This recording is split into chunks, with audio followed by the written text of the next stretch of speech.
Friends, ఈరోజు మనం review చేయబోతున్న సినిమా మేడ్ ఇన్ కొరియా. రా కార్తిక్ దర్శకత్వంలో ప్రియాంక మోహన్ ప్రధాన పాత్రలో నటించిన భారతీయ తమిళ రొమాంటిక్ డ్రామా చిత్రం మేడ్ ఇన్ కొరియా 2026 మార్చి 12న 1 hour 53 minutes రన్ టైంతో నేరుగా నెట్ఫ్లిక్స్లో విడుదలైంది. ఇది టిపికల్ లవ్ స్టోరీ కాదు, టిపికల్ కామెడీ మూవీ అంతకన్నా కాదు. ఒక simple Indian girl dream journey.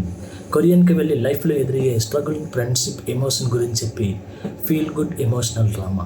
తమిళనాడుకు చెందిన సెన్బా అనే యువతి కొరియాలోని సియోల్కు ప్రయాణించి వ్యక్తిగత సవాల్, సాంస్కృతిక భేదాలను అధిగమించడం ఈ చిత్రం కథాంశం. సెన్బా అనే యువతికి చిన్నప్పటి నుంచి కొరియా వెళ్ళాలని డ్రీమ్.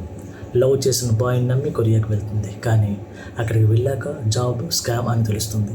అక్కడ న్యూ పీపుల్స్ మీట్ అవుతుంది. ఒక ఓల్డ్ కొరియన్ బామ్తో ఫ్రెండ్షిప్ డెవలప్ అవుతుంది. ఇద్దరూ కలిసి రెస్టారెంట్ని కూడా స్టార్ట్ చేస్తారు. అక్కడ నుండి స్టోరీ ఎమోషనల్ జర్నీగా మారుతుంది. సెల్ఫ్ కాన్ఫిడెన్స్, ఫ్రెండ్షిప్, ఇండిపెండెన్స్ గురించి సినిమా మెసేజ్ ఇస్తుంది. ఇక హీరోయిన్ పెర్ఫార్మెన్స్ విషయానికి వస్తే Priyanka Mohan acting cinema biggest highlight అనేది చెప్పాలి. మూవీ ఆల్మోస్ట్ ఆమె పెర్ఫార్మెన్స్ మీదనే రన్ అవుతూ ఉంటుంది. మీకు ది లాస్ట్ ఆఫ్ అస్ లాంటి ఎమోషనల్ జాంబీ స్టోరీలు ఇష్టమైతే ఇది బాగుంటుంది.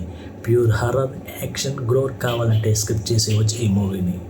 డైసీ రైడిల్ ఫ్యాన్స్కి మరియు స్లో బర్న్ హర్రర్ ఇష్టమైన వాళ్ళకి డెఫినెట్గా ఒక్కసారి చూడదగ్గ సినిమా ఇది.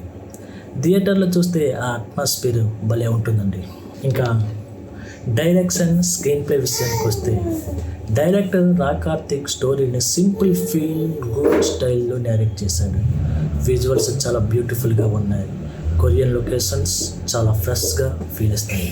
సినిమాటోగ్రఫీ క్లీన్గా ఉంటుంది. బ్యాక్గ్రౌండ్ మ్యూజిక్ ఎమోషనల్ సీన్స్కి సపోర్ట్ ఇస్తుంది.